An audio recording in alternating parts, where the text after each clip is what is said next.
Welcome, ladies and gentlemen, to Square One, a podcast where we take our guests back to square one, where they first started their business, so that you can learn from their successes and failures. brought to you by Isaiah and Malcolm with Omni Home Services.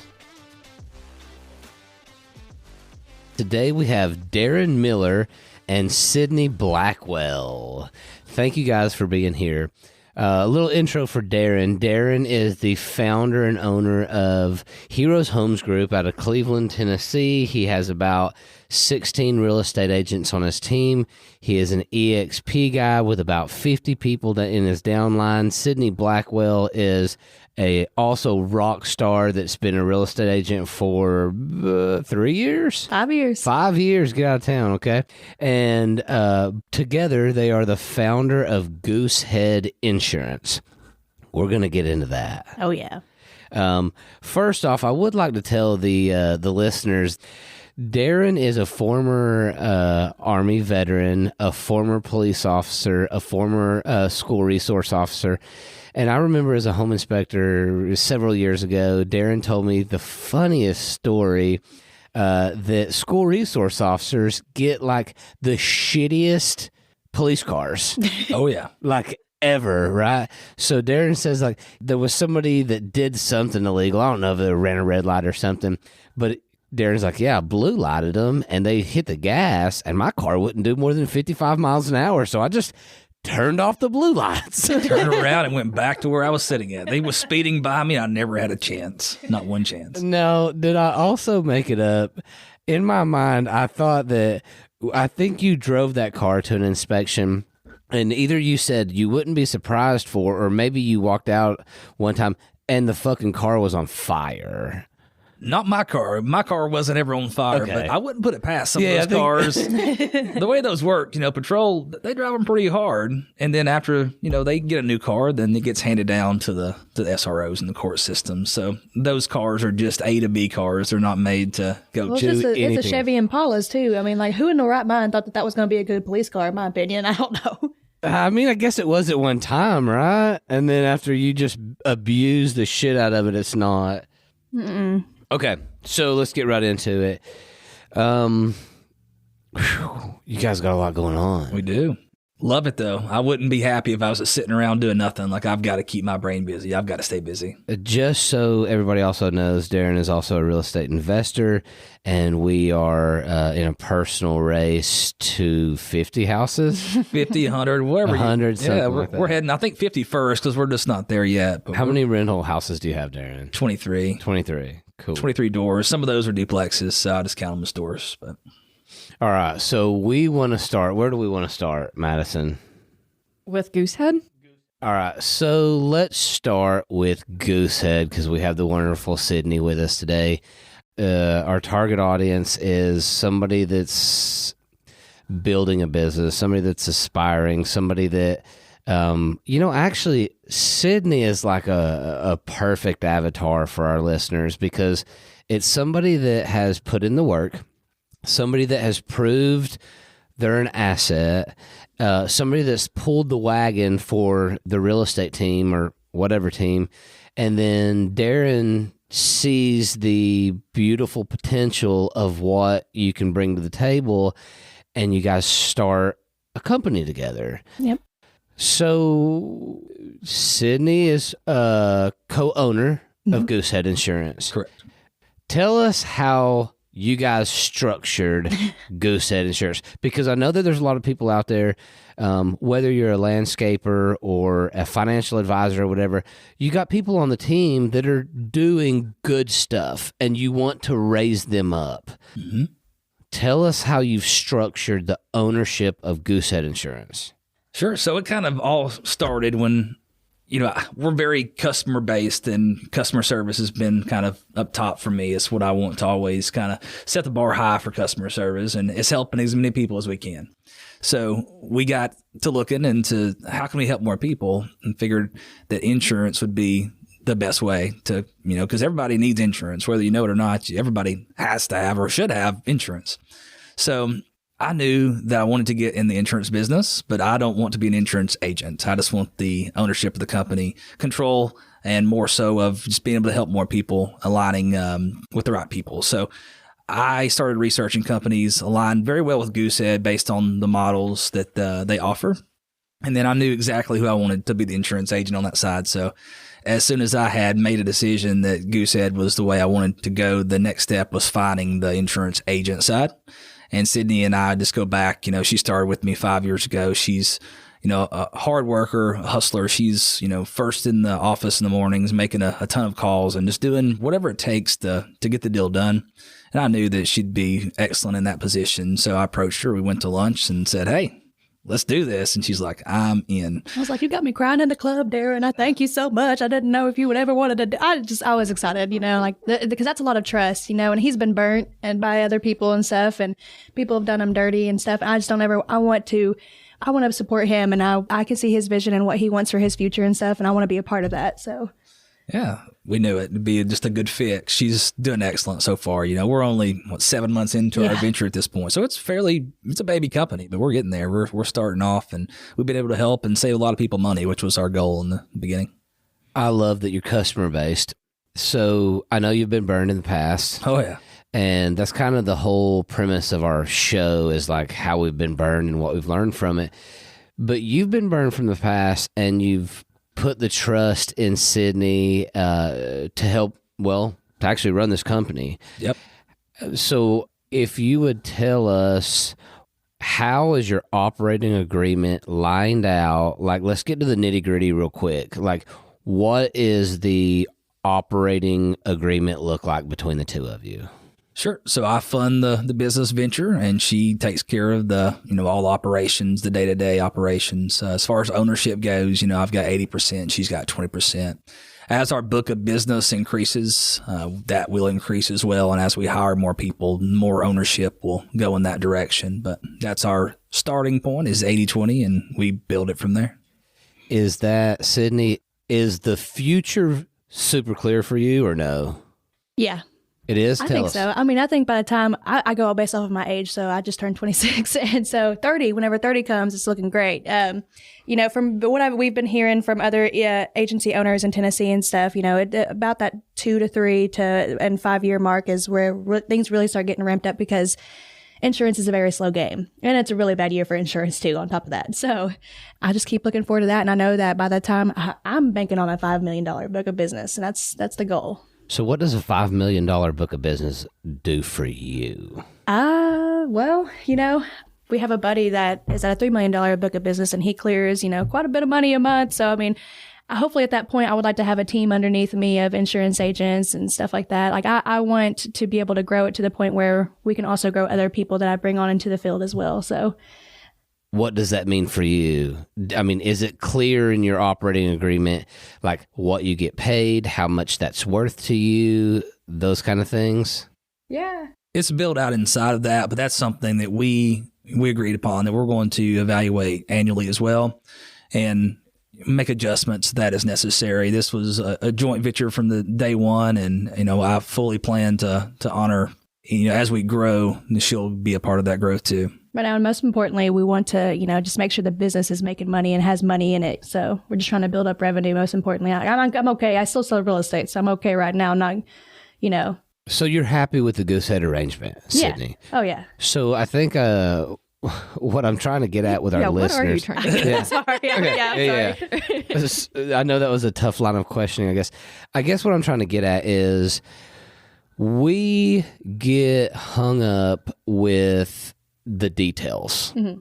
And I think the details are necessary with like, hey, if you get to blank, you get blank, and your ownership will be blank, and your buyout is blank, and et cetera, et cetera, et cetera.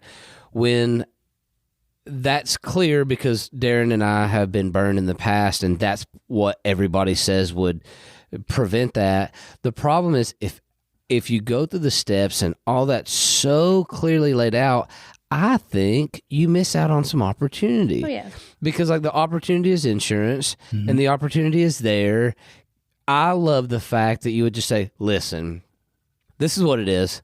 Let's work our asses off. Yeah. Let's evaluate in the future. I'm going to be fair to you. You be fair to me. and then let's just take over the world. I mean, I want us to both retire nicely. That's the goal here, because real estate, I don't got retirement in that. I love real estate. I'll keep working it. But the goal, I think we both agree that we want our retirement to be looking nice, most importantly. So long-term play. Sydney, we're about the same age. I'm 28. And I'm wondering, did you have a mentor in your life that taught you or modeled like how to hustle? Because people our age Darren do not wake up and go into the office first thing in the morning, beat everyone there, and start making phone calls. So I'm wondering. I'll tell you what it was. Like I said, I grew up with I have a lot of siblings and stuff, and my parents were older, so they were very old school. Like, we had to be up 7:30 a.m. Even in the summertime, there was no sleeping in my house. We got to work. We get up, we do the chores. I was a landscaper. I was a carpenter.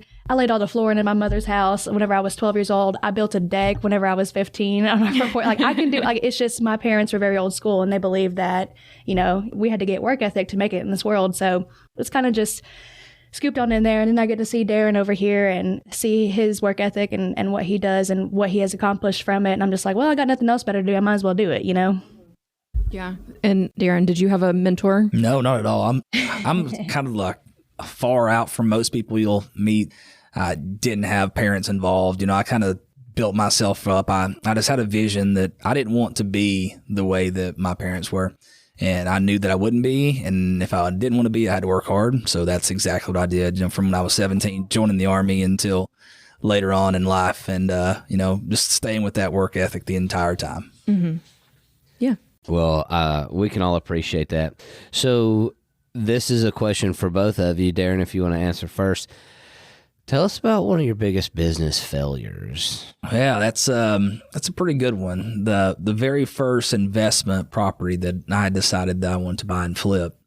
I've been working pretty closely with a contractor friend. Malcolm knows the story because he lived it with me. I called him probably after it happened. I'm like, you won't believe this, but had a client that was flipping some homes, and he was doing a great job. And I'm like, hey man, I want to get on this too. Like, I'll buy one, you flip it for me. It's like, yeah, no problem. And I've seen his work. I've sold 3 or 4 at this time. He was doing a good job for a lot of people. So I'm like, hey, absolutely, man. I trust him enough. We were good enough friends where he'd even drop his skid steer off at my house, and I'd use it for the weekend. Like, we were friends. And he said he's going to flip his house for me. So I said, okay. I bought it, and he came to the closing and picked up a check for me right then and there for materials because it needed a roof. It was a bad shape. It needed a lot of work. There's no doubt about that. I knew that going into it. So he meets me there, and then, I start checking in the next week. Hey man, what's going on? Where's material? Oh, it's ordered. 2-3 weeks more go by, and same kind of story. And then it got to where, I'm sick. And then now he just ghosts me out. And then, 3-4 months later, just realized the guy's not coming back, so there's $25,000 is just gone. It's just in the wind. And then, once we file a lawsuit, of course, because he stiffed me, he files bankruptcy and washes me away. So I've got a lien on his house. If he ever sells it, we will get paid on that, plus a little bit of interest. That was the first house that you were going to work on together? The first investment that I'd ever bought for myself to flip. Wow. That's the way that I cut my teeth. I told you, I taught myself the way to do things from everything, the good and the bad. And that was probably my worst mistake, is just trusting a friend, which, it burnt me for sure. And I wouldn't do it if I could go back and do it again. Just don't let your money walk away. Give them in draws after the work's done. Or I will go and buy material now, but I'm not going to give you a check up front and say, here you go, because it happens once. You don't ever forget that. No. It's awful. So your learning experience was don't pay them up front. Yes. And I think you've actually partnered with, shout out to Nathan Kahn. Yes, sir. You've partnered with him for like working in that capacity, but in a more realistic manner. What's the arrangement, just so our investor friends, listeners, and we don't have many listeners, but again, if you want $20, you just email Darren, and he's going to send you $20 for listening to this episode. I'll spill Malcolm back. It's fine. But what's the arrangement that you have with Nathan now? So Nathan just does all the work on the things that I buy. That's our agreement. Okay. He just pays me, or I pay him just regular rate for that. I don't get any breaks. I do keep him very busy, but he does the majority of my work. We have partnered. We purchased things together in the past, but for tax purposes, it just kind of muddies that water. So just decided, hey, I'm going to buy them, and then you'll turn them, and he doesn't bill me until the house is done. When I get the keys to the house, he says the house is done. That's when he gets paid. So that's a very good learning lesson, is if you hire that shit out, Yeah. right? In fact, just personally, we had a house that we're working on in the hood. Are you allowed to say that? Yeah, Sure. yeah. Why not? Say whatever we want. So about 4 days ago, I realized somebody broke into the house and stole about $10,000 worth of my shit, my tools. So that's always fun. yeah, that's super fun. My bad. We've learned. Yep. Anyways, let's go to Sydney, the young Sydney that she is. I don't know if you have even failures in your business career as a I've had a good cushion, but I will say that a mistake I made was I did decide to leave good old Darren at one point, and I traveled mistake. to a different team, and it was horrible. You know, before I even left there, I sold 12 homes, and then I got to this other team, and I only sold 4 in 7 months, and I was like, it was just a really bad time in my life. I was dumb. I was like 21, you know, having a lot of fun and stuff like that, but I figured out that the grass is not always greener on the other side, and that this is my home, so I came right back. just wasn't a great mentor, wasn't a great leader. You know, so it was no team leader at all. You know, it was a party house the whole time pretty much. He just wanted to get drunk and fucked up all the time and all that other stuff. And he also Sounds like my kind of guy. I'm just not kidding. that he also got fired from 3 brokerages, you know. yeah. So No, life goes on. yeah. So anyways, I made the mistake of just, you know, thinking, like I said, thinking the grass was maybe a little bit greener or something, but it wasn't. Madison, I know in your mind you're thinking, how much of this do I need to edit out? Please don't edit out any of this. We have not said any names. We have not I've already told him incriminated straight up to his anybody. face how I feel about him, so I don't care if he put this on a video. He knows. When he sees my name, he's like, better not watch. Oh, I love it. Thank you for sharing that. Do either of you have a favorite routine? Yes. Tell us about it. I feel like Sydney. we're kind of pretty similar with our routines too. And I probably just adapted that from him. But the wake up early, I love being up early. I love having the most amount of day that I can have. Hell yeah. Just because there's not a lot of time in the day anyways. But whenever I get up and I can wake myself up and listen to music or something like that, get it going and everything, then it just puts a good start to my day. And then come into the office about 8:39 and then we just grind it out, you know? Get done. Start early. That's me too. I try to go to the gym 3-4 days. I don't a do week that. If I can make it. I have to. If not, I don't like buying new pants. They're too expensive and it just doesn't work. He does keto for like freaking 3 weeks and then drops like 30 pounds. Okay. I He does haven't. it every 6 months. It's like a recurring cycle and it works for him. I've been very good about going to the gym since October. I haven't That even is true. haven't had a keto yet, so That is true. we're doing pretty good. Madison, do you like the energy these guys have? Yeah, I want to come work for you too. Come on, on. we're hiring. Yeah. Be a real estate agent or an insurance agent. We'll take care of you. No, I think I'll stick to the podcast production. Well, I mean, we This guess is more we can fun. do that too. The last edited podcast we'll ever do because Madison's no longer with us. So can you teach us, or one of our instructional things is, can you tell the listeners one thing to do that's a positive ROI, like immediately they can do, that might be your simplest, easiest thing? Can you tell us what that would be? Yes, it really depends on personality types, to be honest. I can sit and talk to somebody and listen to what they're trying to accomplish and figure out what their goals are, and we can kind of work towards that. So for some people, that's phone calls. If you pick up the phone and you make enough dials and you make enough conversations in any field or any industry, as long as you stay consistent, then you're going to close deals, no matter what you're trying to accomplish. Calling people. Call people. What are you telling them? Depends. We're providing value. It depends on what we're trying to accomplish as well. For instance, we're doing an Easter egg hunt at our office on March the 30th, I believe. And that's our topic for discussion. Instead of calling and be like, hey, Malcolm, do you want insurance, or do you want to buy a house, or do you want this or that? Like, hey, Malcolm, we'd love to have you at our Easter egg hunt. We're going to be at this date, that time. We hope to see you there. It's a way to stay in touch without being salesy. I like the non-sales approach. Same, Sydney? Oh, yeah, same. And also, too, just do it, What was it? Well, what did the Kim Kardashian say? Just get off your ass and do it, A lot of people just... I stay consistent. Just stay Consistency consistent. is No matter what you're doing, you don't just do it 1 or 2 days and then be good at it. You have to endure the suck. You could go back and watch like even some of my videos. When still not great, but if you go back 4 years ago and watch Those were terrible. They weren't not great. They were terrible. Terrible. They're terrible, and they're still not great today. But they're better. So you got to start, endure the suck. No one gets to skip that I suck phase. You just have to get through it. You practice. The more you practice, the better you get. Yeah. And then with insurance, this is just for everybody. You need to be checking it at least once a year, because a lot of people just forget about insurance once it's all taken care of, which, I mean, on one hand is good for me because then you just don't forget about it. I keep getting their renewals, but check it once a year, because I've saved quite a few people a bunch of money. There was one couple, they had a pool, they had a house, 4-wheelers, 2 autos. They were spending almost a little over $6,000 a year. I saved them $2,500 a year, and they were with that certain captive agency for 10 years prior to this. Wow. And so I got them to switch and just listen and hear me out. And I was able to save them a lot of money in the grand scheme of things. And so just everybody should be checking their insurance at least once a year. How did you get in contact with that person? Was it through inviting them to things like the Easter egg hunt? So whenever we decided to start this whole thing, I had like 4 months to do the test, get it done, fly out to Dallas the first time, go through a series of interviews, come back out, get a lot of paperwork in order, then fly out for training to Dallas for 2 weeks and stuff, and then come back and get started. Like, that's how it went. It was so fast. Mm-hmm. And so during that process, I needed to come up with, I think it was like 30, 40 leads to bring. So it was just through word of mouth, friends, family, stuff like that, asking friends to give me their family members' info. And it was one of my friends' families. And they were like, I don't know, we just love little Susie at Farm Bureau. She's just been so sweet to us. I'm like, cool, she could be sweet, but do you want to pay $2,500 extra a year for no reason? I gave you more coverage, better coverage for a lot cheaper. So anyways, long story short, check it once a year. That's not a shout out to Susie, by the way. Yeah. So let's put Sydney on the spot.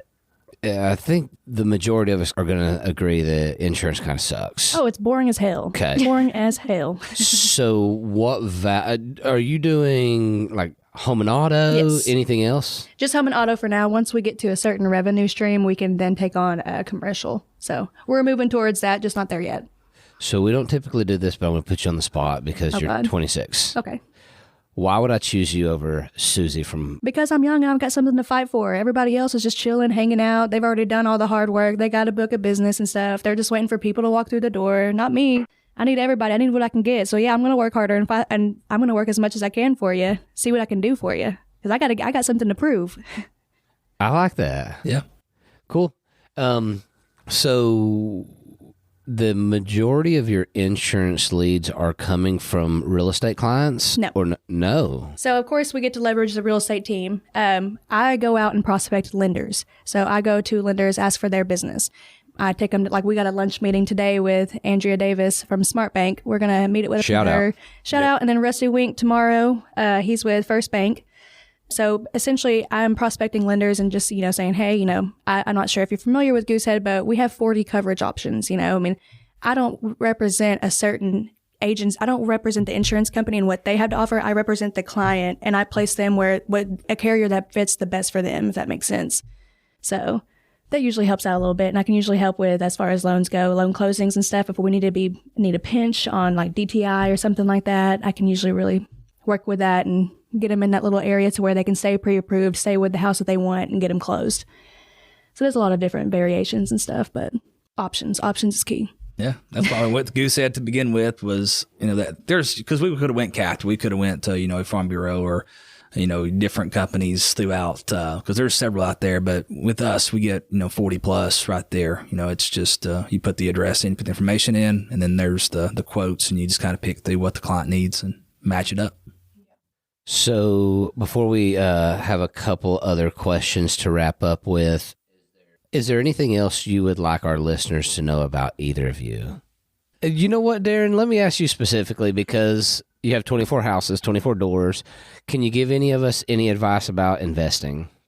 It depends on where you're at. It depends on what you're trying to accomplish. Like I said earlier, it's going to tailor to each individual person, but I love to network and meet people. So, if it's something that you're considering investing, you don't know where to start, just reach out to us. We'll help you. I'll sit down with you. We'll have coffee, have lunch, and we'll talk about what your goals are, and I'll try to align with you and help you make it happen. I've made the mistakes for people, so, you don't have to make the same ones I did.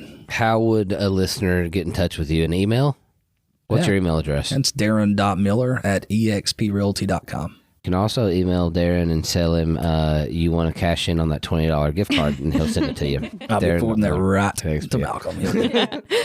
Do either of you have a book recommendation that you would like to share? So I like getting yelled at, like for encouragement. Not like that. Okay, that's not a little bit. No, it's just, so there was this book. I actually bought it for a friend for her birthday, and it was a women affirmation kind of like book, but it was like, get the fuck up, you lazy bitch, like that. That was all like that, And so like for whenever I need to get a good and encouraged, I need somebody to be a little mean to me and just be like, stop being lazy, get up and get it done, So that was a good book. Sounds like you and David Goggins. Yeah. I'm just really upset that you're not on our team, Sydney, because like Snooze, you lose. Yeah. Sorry, buddy. We could make that happen. So what book is that you're saying? It's like, I could find it on my Amazon. It was like a women affirmation morning book or something like that. It's kind of like how people do devotions. It's like my way of doing devotions in the morning. How about this? If someone wants that book, they can follow Sydney on Facebook. That's right. Sydney Goose. Yep. And then ask for the link. Shoot me a message and I'll send it over to you. Darren, you have any recommendations? I'm terrible at books. Okay. I'm terrible. What about podcasts? Yeah, I'm not great at podcasts either. Like, I love my music. So when I'm in the car, I'm just cranking up the radio and going from place to place. Sitting down reading is not my style. Audiobooks, I get bored. I'll like zone out and then I'll miss like 20 minutes. I'll be like, wait, what just happened? Yeah. And then I'll rewind it again. And then the same thing will happen or I'll get a phone call. So I'm terrible at books. I make my own book. I'll write one day. Okay. But you haven't got where you got today by listening to fucking Metallica, bro. So, like, you can't be at the level of success that you are without having some kind of mentorship or learning. I know you're a part of, like, Club Wealth. Where are you getting a mentorship? Where are you who are you listening to? Yeah, coaches, the people that's been there. I'm not with Club Wealth anymore, but I spent several years there and loved that program. It's a great coaching program, and I would definitely go back and do it again. But that's just it. It's just surrounding myself with people that's been at the level that I'm trying to get to, and then just listening to them talk. I want to be the smallest guy in the room. Whenever I go to places, I just want to sit back, listen, and adapt and implement. That's what I do. That's gold right there, to be the dumbest person in the room. Or the smallest, whatever you want to say. I'm the dumbest for sure. Yeah, and that's okay. If you're not, you're in the wrong room. That's right. It's my goal every day. When I go to those, and I go to conferences, I go and I network with people across, I've been to Florida, Vegas, Texas. We've been to all these different states. And I love it. It's just so much fun to get to go to those places and meet with other people that's at a much higher level or what I'm trying to get to. It's just great collaboration too. So good coaches, good networks. Yes. That's good stuff. So this is our ultimate question, our last question of the podcast, and it's going to be separately answered by the both of you. But let's start with Sydney. If you could go back to square one, if you could go back to the beginning of your career, which you're only 26, so that's like 4 months ago. I'm kidding. It was actually 5 years ago, you said. Yeah. If you could go back to the beginning, what would you tell yourself? I would say, because I remember there was a time I was crying to Darren. I was like, my phone's turned off. I haven't sold a house. I was crying my eyes out because I was like, when am I ever going to sell? And I wish I could go back and tell myself that it'll be all right. Like just keep pushing, just keep going. Don't stress out. Don't freak out. Just keep going. It'll all work out. That's the thing. A lot of people, they want to dwell on the negative things that are going on in their lives at that moment, but it always works out. When does it not, Just keep swimming, she said. Just keep swimming. Darren, if you could go back to square one, to the beginning, which was a little longer ago than Sydney's beginning, what would you tell yourself? Don't give up. Just keep going. Keep doing things we do, but for sure don't give contractors money up front. That's lesson 101 right there. They will burn you. Don't do it. Just don't do it. That's good advice. It's great advice. I promise you, your money will go away. So close us out. Let us know where we can go to find out more about your business. All right. You can find me on Facebook with just Sydney Blackwell. You'll see me on the Goose. That's how you know you found me. And my email is sydney.blackwell@goosehead.com. And my phone number is 423-599-5854. I also kind of have like a website. I got TikTok. I got Instagram, all that kind of stuff. Just search up my name. You should be able to find it. With the Goose. Yes. There you go. Darren Miller, social media, Realtor Darren on Instagram, Hero Homes Group, or sellwithdarren.com, all places. Or you can reach me, darren.miller@exprealty.com. I'll respond to your email, and any money request I will forward to Malcolm. No, he won't. Oh, yeah. Thank you both very much for coming in and taking the time to talk with us. We appreciate you. We appreciate Madison with Speakeasy Productions, and we'll see you soon. Thanks you for so having much. us. Thank you for listening to Square One Podcast, a podcast brought to you by Omni Home Services, where we rep Chattanooga Home Inspector, Nuclear Pest Control, Elevate Home Staging and Design, and Radon Eraser. We release a new episode each week, so be sure to subscribe on Spotify, Apple, or wherever you listen to podcasts so that you never miss an episode.